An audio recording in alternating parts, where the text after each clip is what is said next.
Hello and welcome to Meera's Menopause podcast. Thank you so much for joining us and joining me and today our special guest, wonderful guest, Nadia Hussain, who has been a guest on this podcast before. And it's going to be interesting, Nadia, to hear from you again, to see where you are, where your journey's at right now, but also some really burning questions that I keep getting asked again and again as well, and I'm sure you do too. But Nadia, welcome to the podcast. Please introduce yourself to our guests, to our listeners. Thank you, Meera, for having me on here again and your wonderful team. And it's a pleasure to be here again. I'm Nadia Hussain, the founder of Hair Loving, which is a brand built for women that feel underserved and underrepresented in society. So those going through postpartum hair loss, menopause hair loss, and of course hair loss due to post-cancer treatment and other medical conditions like I've gone through myself. Okay, amazing. And I know it's a real passion for you. I've seen how you have evolved and grown, and you have, right? You're doing well, you're reaching lots of people, and people are finding out more about your brand and about how your products are helping others. Oh yeah, thank you. Yeah, we've evolved substantially and very, very quickly since our podcast a couple of years ago. We've been running for 5 years now. There was a bit of a dip after COVID in the lockdowns, after the lockdown sort of opened up a year later. And then we've been up and running again with our shampoo and conditioner, which is our Silk Renewal shampoo and conditioner. We've just done a shoot yesterday as our, second or third Real Women shoot. So when we shoot our reels and our shoots for our images on our website and Amazon, Superdrug and everywhere, we actually invite real women that have used our products, content creators and smaller influencers, because we feel everybody deserves a chance. We tell those women's stories in our photo shoots and our campaigns, and then we kind of showcase them on our social media. Amazing, absolutely amazing, which I really do love. So tell us, you said a little bit, I know, because for those people who perhaps have not heard the podcast before, you mentioned there as well your personal journey that led you to creating this brand, is that right? Would you just explain a little bit about that? Would you mind? Yeah, no problem. So I suffer from thalassemia major, which is a blood condition, and it's from birth. There's no cure. There's nothing we can do about it. It just means that I have to have monthly blood transfusions. So not only do I fit in everything that I have to do as a makeup artist and trainer, which I still do with a passion, I also run and the founder of Hair Loving.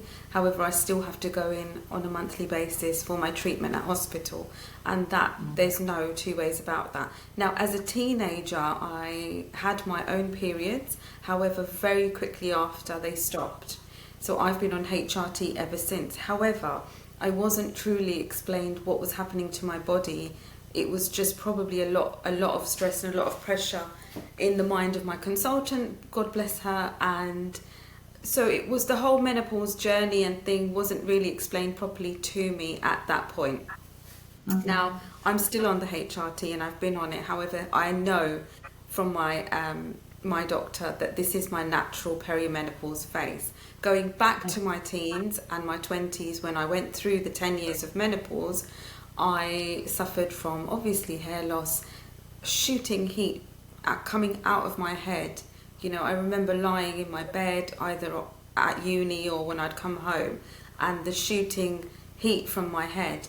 And having mentioned that to my consultant, I was going through the menopause. I was going through everything that a teen and a 20-something goes through at university, you know, with everything else. Except it was almost like a little bag that was hidden until I started to learn more in my late 30s and early 40s about the menopause and about how what's happening to women in their 40s and 50s is a huge deal. And I'd already started to develop and formulate our products by then anyway. So fast forward, here I am today, I would like to say stronger person, more wiser and well-rounded. 5 years ago, I did a formulation diploma while I was doing the hair and makeup, and obviously in and out of lockdown at that time. And before the first lockdown, we launched our website, and we've grown ever since with not only hair oils and derma rollers and shampoo and conditioner, but also with accessories such as hair towel wraps, combs, and lots of different brushes for pre and post wet hair and styling as well. Oh my gosh, amazing. Well done. Absolutely fantastic. What a phenomenal journey.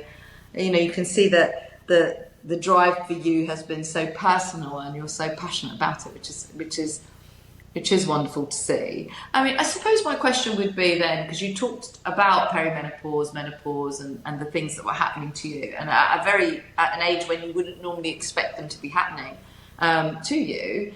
But what is the main cause then of that hair thinning or of the hair loss? Because you mentioned the burning, your hair burning. Is it hormonal? Is it something that is triggered by the loss of hormones? Because obviously the menopause journey is all about that transition in hormones. Yeah, is that the main cause, or is there other causes as well? So there are different causes, but if we're talking about the menopause in itself, your symptoms are the hot flashes, if you have any, the heat through the feet and the head, the hair loss, the brittle ends, the Christmas tree effect in your scalp, the sweating, everything, A to Z and more.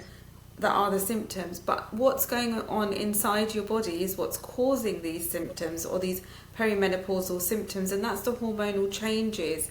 Your hormones are constantly balancing and imbalancing, and reducing and increasing in testosterone, reducing and increasing in progesterone when you're going through the menopause or perimenopause. When you're going through postpartum, the same thing is happening. So your hair acts differently and looks differently during those different stages of life. Now, when you've got lower estrogen and lower progesterone and lower testosterone during the perimenopause and menopause, that's what creates a hair loss cycle, and your cycle is wider apart. So your hair growth and hair loss cycle become wider apart, which is why you have, number one, more periods of gappiness in your hair, or more periods of hair loss than hair growth. However, it is somewhat not a disaster. It's not irreversible. You can nurture and nourish your hair. You can number one, take supplements, so biotin and iron levels. Check your bloods, which Meera always talks about anyway, don't you? Always.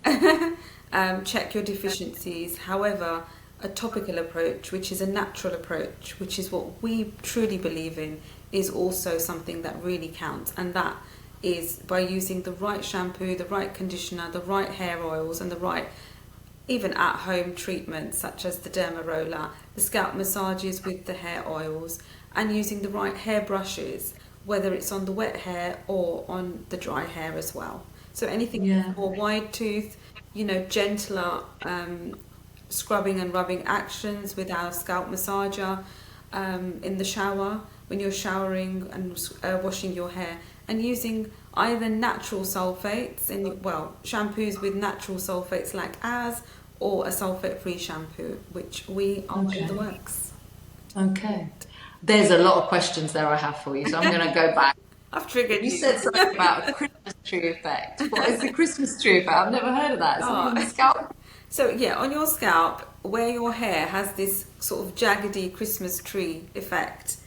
Yes. When we go through perimenopause and menopause. And so not only is your parting getting wider, but it's becoming less defined. So where we can do a straight parting, often it's more of a Christmas tree. 100%. That's 100%. Yes. I know exactly what you mean.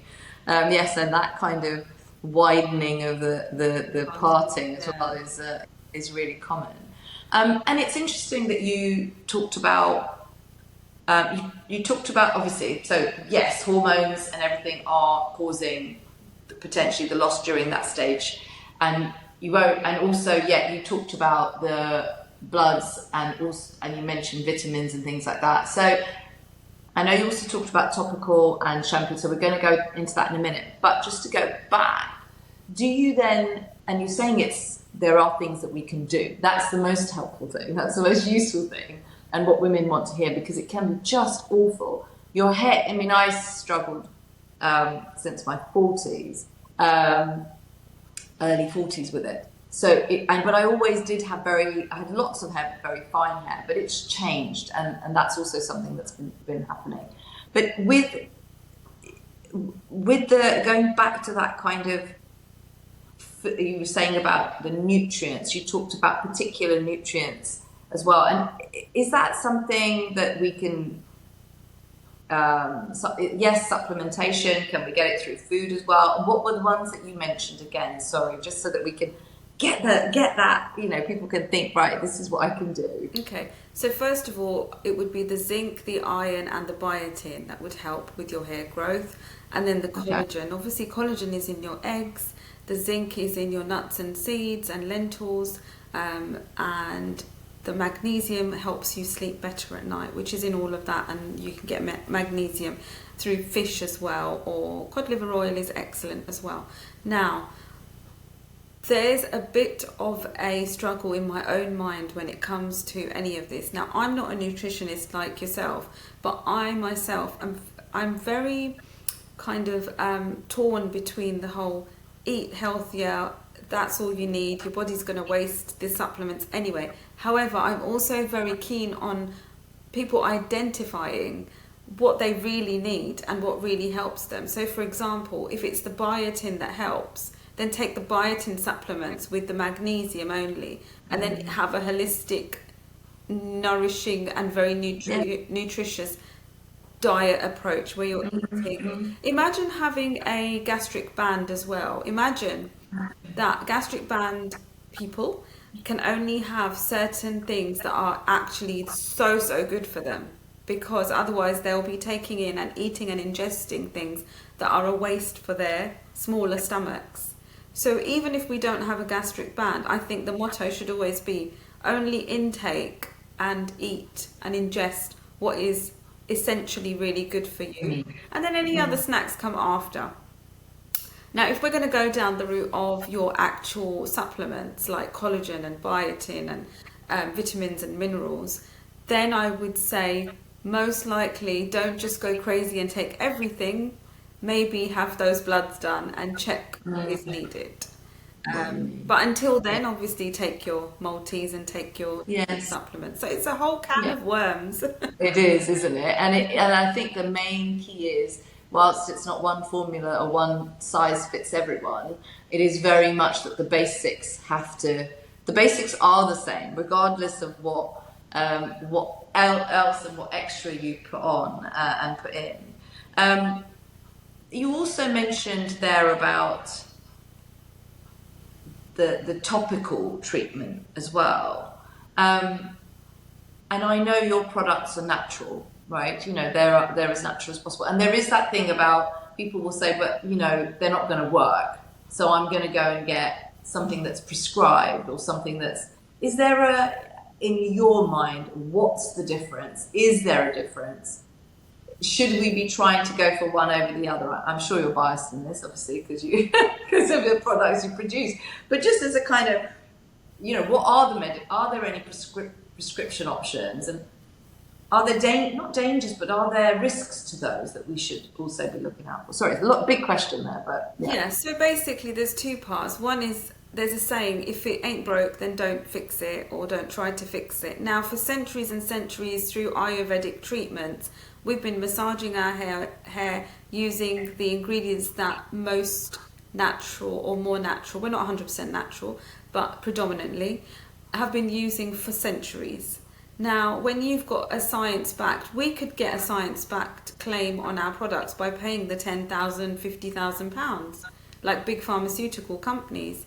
But we really believe in the basics, using the basics like the turmeric, the ginger, the jasmine, the geranium rose, lavender, marula, argan, you name it, in terms of all the good ingredients that are natural, that grow from this earth, that go into our products. And the second thing is that not one size fits all. That's completely understandable. However, when you use something consistently, and you use something that works for your hair, then that's going to work, whether it's a pharmaceutical brand or whether it's a more natural brand like As. Right. Yeah. So it sounds like there's a place for both. Um, there's a place for a mixture of the two, which I truly believe in life. That's kind of how it goes, right? You can have, like I always say, your basic foundations are the same: your exercise, your food you eat, your sleep, your everything, your movement, your social, your learning, all of that, your hydration, all of that remains whether you take HRT or not. So, that is your, that's the additional support, but your foundations stay the same. And I think it sounds like you're saying that kind of similar. Yeah, absolutely. I think our foundation is definitely down the natural route, obviously all our products are regulated and tested and manufactured in the UK. We've won Best Hairstylist Developed Hair Brand last year. Best Menopause Hair Products we've been nominated for, and Best Vegan Hair Care Product for our Menopause Hair Oil as well. Amazing. Thank you. But I do truly believe more down the natural alternative, 100% for sure. Yeah. And are there... so what about if I could be perimenopausal, obviously things are fluctuating a little bit, things are changing with me, and I realise that's what's happening. I am getting some hair loss, but are there different types of hair loss?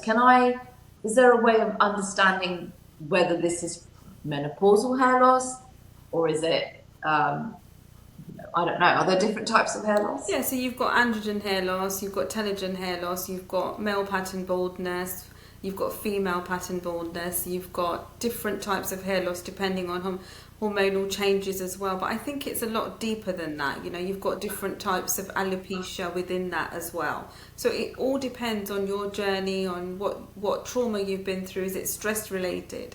So it's pretty easy to diagnose your type of hair loss. But generally, from the research we've done, the treatments are very, very similar. There's no very specific type. So if you have the hair oils, you've got the different types but there's nothing specific that would be for, say, the male pattern baldness. Okay. So it sort of sounds like hair is hair, and if it's the hair on your head, you're just kind of treating it in a particular way. But then when you come to the more natural hair treatments like ours, you've got actually the different levels of oils and the different scents and aromas that go down the more aromatherapy, again, quote unquote, natural route that can help with the symptoms of, say, hair loss. So, for example, this is how we differentiate our brand. Now, with the postpartum hair oil, for example, it has it's fragrance free, so as to eliminate anything or any essential oils going through to the child if the mum's nursing. From my own experience, I actually became, after my C-section, I've got the one child. After my C-section, I became allergic to penicillin V, which is very important for me due to my illness, which I'd been taking on a daily basis prior to my pregnancy. So I was shocked at the fact that as soon as this baby popped out, I became allergic to my lifeline drug. And so now I have to take an erythromycin antibiotic instead.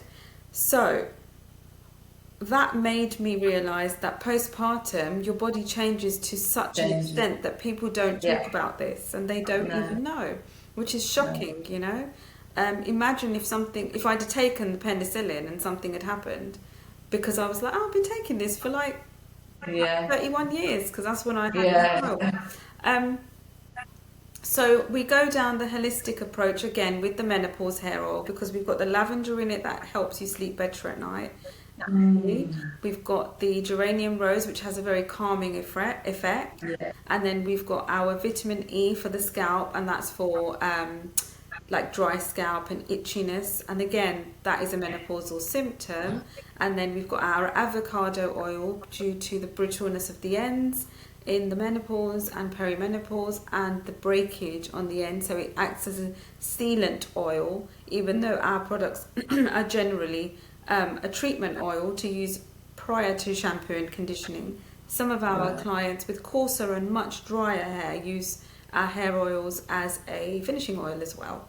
Yeah, I'm finding that myself. I mean, my hair texture has changed. Yeah. So that's the other thing that's happened. And I see that a lot now that my hair is like that. When I look at other women, I see it too. It's that kind of, well, firstly, I used to have curly hair when I was young. So when I was very young, 3, 4, if you look at, there's pictures of me, there's curls in my hair. But that was it. Ever since then, I mean, dead straight, flat, limp, lots of hair, but just flat as anything. Suddenly, after COVID, actually, it was noticed much more because obviously I couldn't get my hair blow dried at all, and it was growing and growing into this thing. It was the funniest thing because we were all out in the garden, obviously, and my eldest daughter came in through the back, and she was just like talking to Harry, just completely ignoring me. I had my back to her. And then Harry just went, "It's Mum." She went, "What?" Oh. She's like, "Mum, turn around." And I turned around. She went, "What on earth?" She said, "Your hair is like frizzy, curly, big frizz mess." And it's like different hair. It's like you wake up one morning and you're not the same person anymore. B, your hair's not the same either. Yeah, there's a lot of times that's happened to me. When I turned 40, I wasn't myself on the day before, up to the day before, even on the day. And I've heard that a lot. Anyway, going back to the perimenopause, there are a lot of confidence issues that happened when you're going through these different stages of life, whether it's, post-cancer treatment, gastric band, pre-gastric band, people that, are toiling with the whole Manjaro or whatever thing. And then, of course, postpartum, of course, the lack of sleep, the menopause as well, where you're all of a sudden, for the last 10 years, your body's changing. You take a look at yourself in a video, your side profile, your neck, and you're like, who is she? Yeah. She is not me.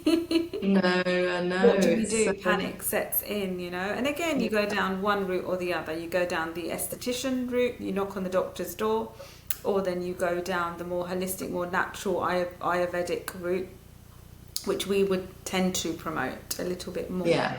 So it is a very difficult time. It's also a bit of a nesting period or whatever, and it's also where the little ones are twice your height and twice your width and start from the list. That is true. Even with my girls, that's exactly true. So I suppose, just as again for our listeners, we've got so much useful information from you, Nadia. It's been brilliant as always. But I suppose the thing for me now is I'm gonna ask my questions because obviously I'm sitting here with you, but I think these are questions that would be really poignant for other women and listeners as well. Is what should, in the simplest way, of course using your products, what would a hair care routine be? What should we be doing to help promote and look after our hair? What should it look like? So we've actually got a 4 to 6 step routine, and don't be overwhelmed. Your face. It's not anything out of the ordinary. I really don't think it is. It's everything that you can get in a box from us, or you've probably got some of those bits at home, so you don't need to. You can also check on our website for routines and on our social media at hairloving.com. Now, step 1, comb out your hair with a wide toothbrush or wide tooth comb preferably. Then you would massage your hair with one of our hair oils or a hair oil you have at home, and then you would use a derma roller, 0.5 millimeters is fine, and you'd roll the roller in the areas of patchiness, literally where you've got sort of scalp baldness, and normally it starts off in the temple area, not on the hair itself, and that's why we'd already have combed our hair, which is step one. And then you would then, when you're massaging your hair, it would be drenched from your scalp through to the ends, leave it in overnight, wash your hair with our shampoo and conditioner hopefully, and then you use a hair towel wrap rather than a regular towel, because then that would ease, well, it's softer on your hair and your brittle ends and your scalp. And you then dry your hair. Make sure you use plenty of conditioner halfway through your hair through to the ends. Naturally dry your hair if possible, but we know, you know, those times where you need the smoother hair or you need that extra bit of confidence, you would need to blow dry your hair. But our products are very natural. They aren't heat protection. You can use a tiny drop of the hair oil afterwards as well. Unfortunately, serums out there do have silicone in them and different types of silicone and water preservatives. So we would avoid that and then go about your day. Use our products a couple of times in the month or consistently for say 3 months, and then give us a shout to let us know what you think. Amazing. And would you recommend washing hair every day or every other day, or do you wait for it to get? I mean, you know, I don't know. What would you suggest? I would say go with what feels right for you. You know, I was an advocate of reducing the number of washes per week. However, the more and more I delve into what people are thinking and saying, every time we have, even yesterday we had a campaign shoot, this was one of the questions asked of the women that were part of the campaign. How often do you wash your hair? And they all had different types of hair and they all had different answers. So most of them would say every other day. Oh, actually we were divided between every other day and twice a week and once a week as well even. So there was a third and a third and a third. So it all depends on yourself, you know. I can sit here and say let yourself have that ick where you've got a greasy scalp, and that would train your hair into not needing to be washed. And you know, I'm that person who's actually trained her hair, so I'm that person who's done that, but that just might not sit well with you. No. No, I agree. And I think it also, I mean, I'm I'm in the gym a lot. I train every single day. There are days where, so the thought sometimes, you know, I sometimes I have to wash my hair every day. It kind of depends on what I'm doing. It is. I think you're right. You know, I think again, it's one of those things where you have to look at your lifestyle and what life looks like for you. Yeah, absolutely. And also think of exactly. Think of your lifestyle choices that you make, and also on top of that, you've made that lifestyle choice, so let's make sure you use the right products that are not stripping your hair, not drying your hair. And even if you have to use a shampoo and conditioner, however great it may be, remember to use those hair oils and really look after your hair. You know, cut down on the bleaching, the ammonia, cut down on the dyeing as much as possible. I mean, I had a personal story yesterday where I was going to get a haircut before the shoot. My lady's shutters were not opening, so another story there. So literally, we just used the Colour Root spray, and I was on my way to the shoot, and we're done. So there's always ways around things in life, and also if you have just the roots, then maybe just use the spray rather than a bi-weekly or monthly or every 2 months doing your roots until you get to the point where you're like, I want to go all grey, or I want to actually do a lot more of my roots because now most of the roots are now grey. So it's the whole mindset thing. Oh, it is. It's something I've battled with for years. You know, especially during COVID, I was like, that's it, I'm going grey. And the girls just looked at me and went, no, you're not. You're not doing it, Mum. You're just saying it because we're in COVID and you can't get your hair done. But yeah, no, it is an interesting debate. I think definitely for another podcast episode, I think, Nadia. You and I constantly have things to talk about. Even before we joined the podcast together, we were nattering away about something. And I love that. I love the fact that I'm so grateful that you have come back again, and it's just so lovely to reconnect and then see how people are getting on, because for me, my podcast guests are people I love getting to. So everyone said to me, give up the podcast. What are you doing? It's such a big time, a lot of time for you and money, because obviously I invest in it.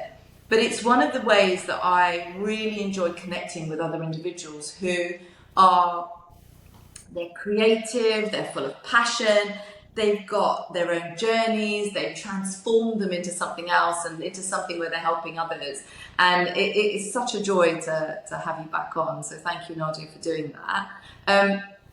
Before we go, it's a couple of things. One, we always love when you leave us with a helpful tip that our listeners can start straight away. They can do it. I know you've done loads. You've actually shared a lot in this last 30 minutes, which has been so helpful. But if there's one thing that you could tell everybody, do that from tomorrow. You're listening to the episode now, on your headphones, you're walking around wherever, the park or whatever. Do this from tomorrow and do it consistently, and it will really help. What would that be? So my thing, I know it's a bit of a buzzword, but I truly do believe in it. I do think if you look after your stress levels and your mental health first, whatever that looks like, whether that's getting yourself a therapist, whether it's getting yourself out to see friends once a week, whatever that looks like, and then of course that then will change. So throughout your time looking after yourself, that could look like whichever way around. That is the key to having and building a better life, because life throws different things at us throughout our lives, throughout our lifetime. However, your coping mechanisms will help you wisen up and grow, and then you will become a better person who works for, I don't know, Sainsbury's, or a better businesswoman, or a better restaurant owner after that. Yeah, you're right. Put yourself first. I think that's so key. And you know what I've loved about what you've just said there is the options that you use as well. Firstly, because you went straight in and said if you need to, use a therapist, if you need to, because that's so key. It's so taboo and it's so key, and you've said it, and I love that. And the second thing I love about what you've said is that it changes.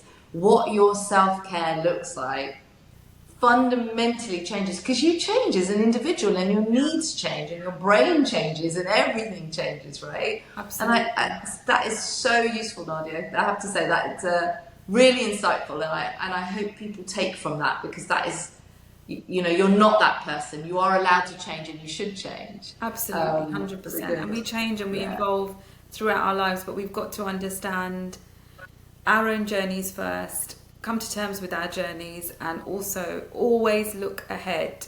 Live in the present, which I find very difficult to do. I'm gonna be honest. But always live in the present and also have hope in the future, 100%. And you can only do that when your mindset and your mental health is over 60%.